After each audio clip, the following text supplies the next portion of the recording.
Yeah, it's great to finally get going, be out of the office after being there all summer with the players, just going through the workouts and finally get out here in the field and see what some of these young kids can do.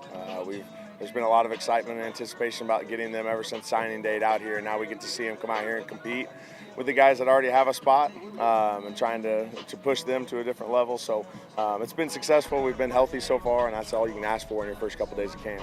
Who are some guys that graduated last year or left the program, some holes you might be filling, important holes this year? Yeah, biggest competition right now is our quarterback position going into fall camp. We graduated Cooper Callis, kid from Jackson, Missouri, had a great career for us, statistical leader in almost every passing category in the country. So some big shoes to fill there.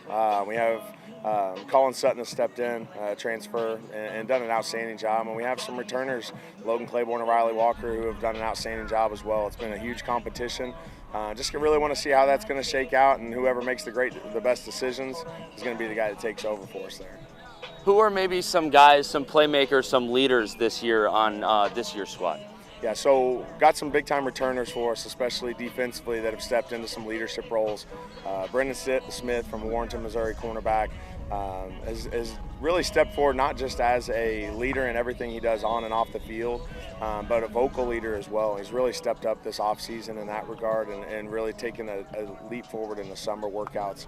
And then offensively, Cody Burkeen, a sophomore offensive lineman, was voted captain by his teammates, and I don't think we've ever had a sophomore since I've been here be voted captain, so that just shows the respect that he's earned because of his work ethic, making that commitment over his freshman year summer to be here every single day for workouts.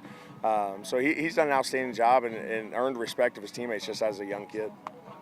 As you get into the season here and week one gets closer and closer, what are some things you're really trying to hone in on and work on these last few weeks? Yeah, really just what we want to see the most from them is offensively, just whoever making great decisions with the ball, protecting the football, and defensively, I want to see the defense on the other side create turnovers.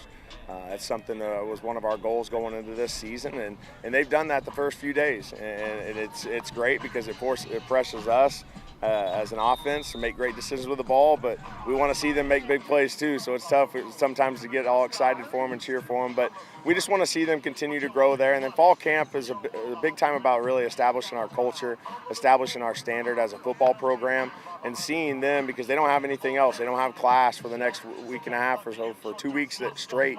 It's nothing but just team building and practice and football. So you really grow a lot as a team there. That really sets you up and how you're going to respond to adversity throughout the season. So we really want to see how they continue to grow and build as a team in these first 2 weeks. I think last year when I talked to you, you talked about how the Bolivar community has really bought in and a lot of guys get to stay for the summer. Has that kind of carried over to this year and kind of get a jump start for a lot of these guys? Yeah, last year we had a record number of guys stay here over the summer in Bolivar, and we wouldn't be able to do it if it wasn't for the guys that did it before them and the support that we've gotten from the community to help those guys out any way they can, because there's not a whole lot going on in Bolivar whenever all the college students leave.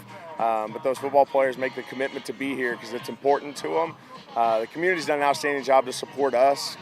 We do everything we can to get back out and support them and show them how much we appreciate that. But yeah, they've done a great job of helping our players any way they can. Churches feeding them, doing everything they can to help out and give back to our players. I know you guys got shells on today, but how ready are these guys to kind of just get going here? They're ready. Those first 2 days were rough, just wearing helmets, but finally got the shells on. It's closer to simulating real football. Finally, I think tomorrow morning we get to put the pads on and actually hit a little bit, get the full pads on.